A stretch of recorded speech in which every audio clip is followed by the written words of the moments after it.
ನಾವು ನಿಮ್ಮ ಜ್ಯೋತಿಷ್ಯ ರತ್ನಾಕರ ಪಂಡಿತ್ ಗಣಪತಿ ಭಟ್ ಗುರುಜಿ. ವೀಕ್ಷಕರೇ, ಗೋಧೂಳಿ ಸಮಯದಲ್ಲಿ ಮನೆಯಲ್ಲಿ ಈ ರೀತಿಯಾಗಿ ದೀಪ ಹಚ್ಚುವುದರಿಂದ ನಿಮ್ಮ ಅದೃಷ್ಟ ಬದಲಾಗುತ್ತೆ. ವಿಶೇಷವಾಗಿ ಹೇಳಬೇಕಂದ್ರೆ ನಿಮಗಿರುವಂಥ ದರಿದ್ರ ದೌರ್ಭಾಗ್ಯ ದೂರ ಆಗುತ್ತೆ. ದರಿದ್ರ ದೌರ್ಭಾಗ್ಯ ಅನ್ನುವಂಥದ್ದು ಮನುಷ್ಯನಿಗೆ ಒಂದು ರೀತಿಯಲ್ಲಿ ಮಾನಸಿಕವಾಗಿ ಹಾಗೂ ದೈಹಿಕವಾಗಿ ಜೀವನನ ಹಾಳು ಮಾಡುವಂಥ ಒಂದು ಅಸ್ತ್ರ ಅಂತ ತಿಳ್ಕೊಳ್ಳಿ. ಕತ್ತಲೆ ತಂದುಬಿಡುತ್ತೆ ದೌರ್ಭಾಗ್ಯ. ಕತ್ತಲೆಯಿಂದ ಬೆಳಕಿನೆಡೆಗೆ ನೀವು ಸಾಗಬೇಕಂದ್ರೆ ಈ ದೀಪ ನಿಮ್ಮ ಮನೆಯಲ್ಲಿ ಹಚ್ಚಿ ನೋಡಿ. ಮನುಷ್ಯನಿಗೆ ದರಿದ್ರ ದೌರ್ಭಾಗ್ಯ ಬರಲು ಹತ್ತಾರು ಕಾರಣಗಳಿರ್ತವೆ, ಇಡೀ ಮನೆ ಕತ್ತಲಾಗಲಿಕ್ಕೆ. ಪ್ರಥಮವಾಗಿ ಈ ದರಿದ್ರ ಹಿಡಿದಿರುವಂಥ ವ್ಯಕ್ತಿಗಳಿಗೆ ಮಾನಸಿಕವಾಗಿ ಹಾಗೂ ದೈಹಿಕವಾಗಿ ನೆಮ್ಮದಿ ಇರೋದಿಲ್ಲ. ಏನೋ ಒಂದು ಸೋತೋದಂಗೆ, ಏನು ಆ್ಯಕ್ಟಿವೇ ಇರೋದಿಲ್ಲ, ಕ್ರಿಯೇಟಿವೇ ಅವರ ಮನಸ್ಸಲ್ಲಿ ಇರೋದಿಲ್ಲ. ಯಾರೆಷ್ಟೇ ಚೆನ್ನಾಗಿ ಉದ್ಧಾರ ಆದರೂ ಕೂಡ ನೋಡಿ ಕೊರಗಬೇಕಷ್ಟೇ ಈ ದರಿದ್ರ ಹಿಡಿದವರು. ಅವ್ರು ಏನು ಪ್ರಯತ್ನ ಪಟ್ಟರು ಆಗ್ತಾ ಇರಲ್ಲ ಅನ್ನೋ ಕೊರಗು ಅವ್ರ ಮನದಲ್ಲಿರುತ್ತೆ.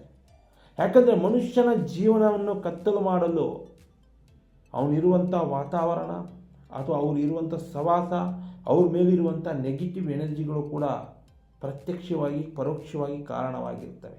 ಈ ದರಿದ್ರವಂತರು ಅಥವಾ ದರಿದ್ರ ಹಿಡಿದಿರುವಂಥ ವ್ಯಕ್ತಿಗಳ ಮನೆಯಲ್ಲಿ ನಕಾರಾತ್ಮಕ ಶಕ್ತಿಗಳು ಹೆಚ್ಚಾಗ್ತದೆ. ಇದು ಬರೋದು ಮನುಷ್ಯನಿಂದಲೇ. ಯಾಕೆ? ಏನೋ ಅವರು ಒಂದು ಒಳ್ಳೆತನನ ಸಹಿಸ್ಕೊಳ್ಳೋಕ್ಕಾಗೋದಿಲ್ಲ.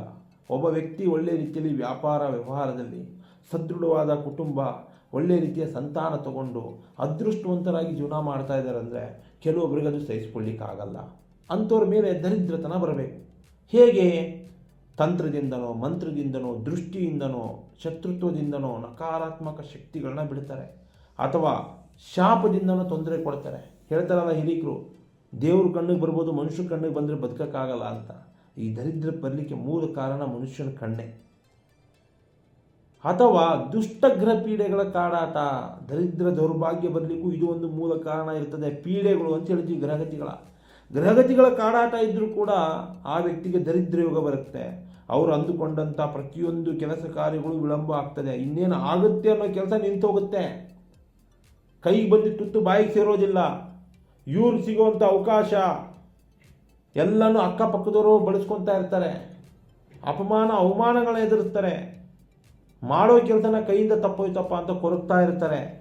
ಆರೋಗ್ಯದ ಸಮಸ್ಯೆ ಹೆಚ್ಚಾಗುತ್ತೆ, ಹಣಕಾಸಿನ ಸಮಸ್ಯೆ ಹೆಚ್ಚಾಗುತ್ತೆ, ಸಾಲದ ಬಾಧೆಗೆ ಒಳಗಾಗ್ತಾರೆ. ದರಿದ್ರ ದೌರ್ಭಾಗ್ಯಕ್ಕೆ ಒಳಗಾದವರು ಎಷ್ಟೇ ಪೂಜೆ ಮಾಡಲಿ, ಮನೆಯಲ್ಲಿ ದೀಪ ಹಚ್ಚಲಿ, ಪುನಸ್ಕಾರ ಮಾಡಲಿ, ಹೋಮ ಹೊಣಗಳನ್ನ ಮಾಡಿದ್ರೂ ಕೂಡ ಮನೆಯಲ್ಲಿ ಸಾತ್ವಿಕ ವಾತಾವರಣ ಬರೋದಿಲ್ಲ. ಒಬ್ಬರ ಮೇಲೆ ಒಬ್ಬರು ನಂಬಿಕೆ ಬರಲ್ಲ. ಒಬ್ಬರ ಜೊತೆ ಒಬ್ಬರು ಹೊಂದಾಣಿಕೆಯಿಂದ ಇರಲಿಕ್ಕೆ ಆಗೋದಿಲ್ಲ.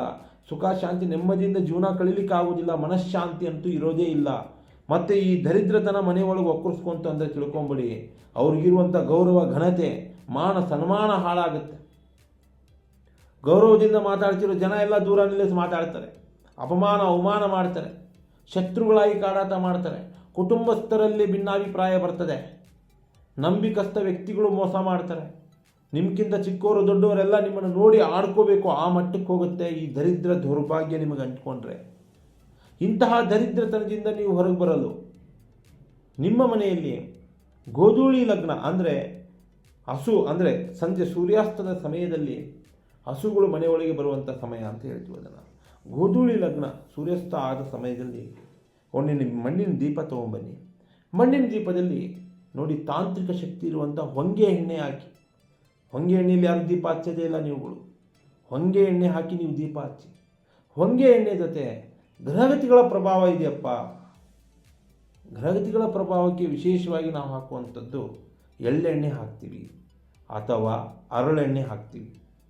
ಹರಳೆಣ್ಣೆ ಅಥವಾ ಎಳ್ಳೆಣ್ಣೆಯನ್ನು ನೀವು ಆ ಹೊಂಗೆ ಎಣ್ಣೆ ಜೊತೆ ಮಿಕ್ಸ್ ಮಾಡಿ ನೀವು ಗೋಧೂಳಿ ಅಂದರೆ ಸೂರ್ಯಾಸ್ತ ಆದ ಸಮಯದಲ್ಲಿ ಮನೆಯಲ್ಲಿ ದೀಪ ಹಚ್ಚಿ ನೋಡಿ. ಆದಿ ಬುನಾದಿ ಕಾಲದಿಂದಲೂ ಕೂಡ ಪೂರ್ವಜಿಕರು ದೀಪ ಹಚ್ತಾನೆ ಬಂದಿದ್ದಾರೆ ಮನೆಗಳಲ್ಲಿ. ದೀಪದಲ್ಲಿ ಉಳಿಯುವಂಥ ಜ್ಯೋತಿಗೆ ಒಂದು ಮಹತ್ವ ಕೊಟ್ಟಿದ್ದಾರೆ. ಯಾಕಂದರೆ ಆ ಜ್ಯೋತಿಯಲ್ಲಿ ದೇವತೆಗಳು ನೆಲೆಸಿರ್ತಾರೆ.